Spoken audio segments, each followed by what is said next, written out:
For question 4, we have 4 expressions that we're asked to simplify. One of the things we talk about is the fact that in the end, we don't want any giant ones lurking in our expressions, especially if they involve fractions, and we don't want negative exponents. And we've talked about how to neutralize those, so we'll review that right now.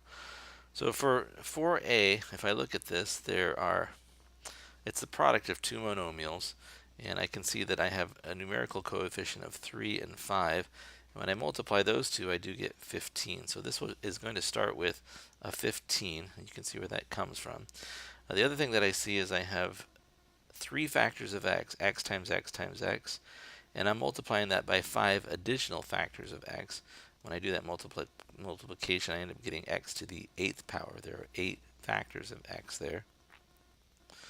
And then finally, I can see that I have 2 factors of y. Remember, that's y times y. And then I'm multiplying by 5 more factors of y, y, y, y, y, y. If I write them all out and count them up, there's exactly 7 factors of y. So this is times y to the 7th power. So my final answer there is 15, x to the 8th, and y to the 7th. So let me write that down. 15, x to the 8th, y to the 7th. For the next problem, you can see we have a fraction, and I'm going to rewrite this so that I can make it real clear to myself the giant ones that I have involved in this expression. So I'm going to rewrite this as 3 times 5, and then I'm going to write times x to the 3rd times x to the 2nd power. So if I look closely at what this is exactly the numerator that I start with, right? The 3 times 5 is the 15, and then x to the 3rd and then x to the 2nd is also x to the 5th power. Now, the reason why I wrote it that way is because I can see in my denominator I have a 5 and I have an x to the 3rd. So it makes it very simple for me to see that there is clearly a giant one of 5x cubed in both the numerator and denominator. What that leaves me is a 3x squared in the numerator and just a 1 in the denominator. So I would just write this as 3x to the 2nd power.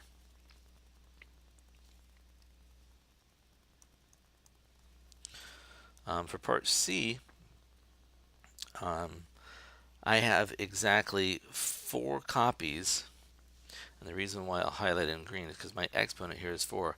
I have 4 copies of 2b squared, so I'm multiplying 2b squared times 2b squared times 2b squared times 2b squared.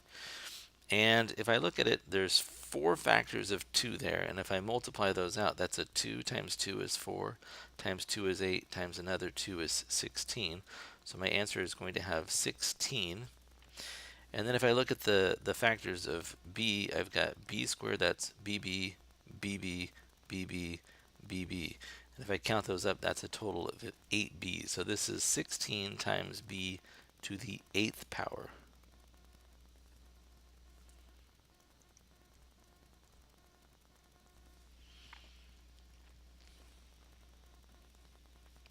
And then finally, for our final question, I have a negative exponent in this denominator, and I'm going to completely neutralize that by multiplying the denominator by b to the 5th. And I can do that because I'm also going to multiply my numerator by b to the 5th. Again, the thinking here is because I'm multiplying by 1, I'm not changing the value of this expression, I'm just changing its form. In my denominator, I end up with a b to the 0 power, which is just the number 1. That's what this becomes.